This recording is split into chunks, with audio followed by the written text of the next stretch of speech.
Hello Sim Racers, thanks for stopping by for the 6th episode of the Diary of a Backmarker's SimGrid series.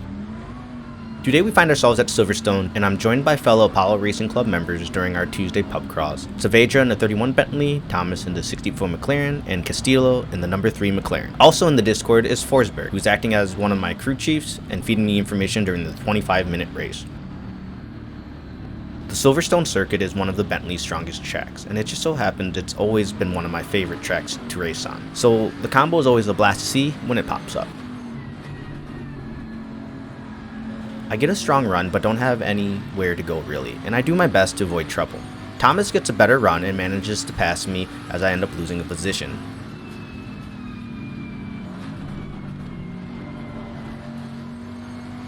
Going into turn 6, I nearly get into the back of the 23 Mercedes, as I'm starting to feel feisty and ready to be aggressive once the initial jitters were out of the way. Thomas up ahead gets loose and ends up spinning out, and I'm able to keep pace with the Mercedes to not lose sight of the driver. The Maggots and Beckett's complex is one of my favorites, especially how much of it I can cut with the Bentley and stay stable. I'm able to make up the lost time by staying on the gas a little longer, but once again avoid contact. As we finally exit out of the complex onto the hangar straights, I dive for the inside and make the pass against the 21 Mercedes of Graham. I choose to go for the inside because if I followed the driver, I'd still be behind them and might get slowed up or blocked by them. Now, I set my sights on the number 40 Ferrari of Nali, and I make sure to leave as little room as possible, as this is a track I'm much more comfortable fighting on. Saavedra and another driver collide, and I manage to do my best to avoid them and not lose too much time. But Nali's faster pace is starting to show, and he's creating a bigger gap. It's fine since I'm now running 7, which is much higher than I normally am. Forsberg warned me of the Audi that is coming towards me, as he can see the pace of Artem is setting and that I'll soon be fighting him. This is going to be another case of the driver easily being 2 or more seconds faster than me, but if I can park the Bentley on the turns correctly, I can make a fight out of this.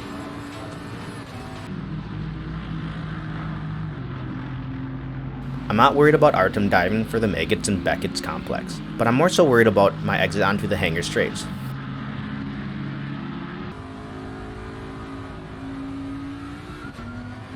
As I exit Luffield, Artem gets a spectacular run, and I'm helpless to defend as the driver starts to extend their lead.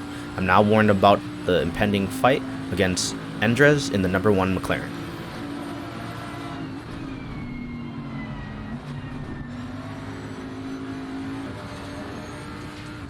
Endres tries to get me to open up the line for him. Despite me not having the quickest line going into Stowe, it is a defensive line and would force him to the outside of the corner and in essence slow him down.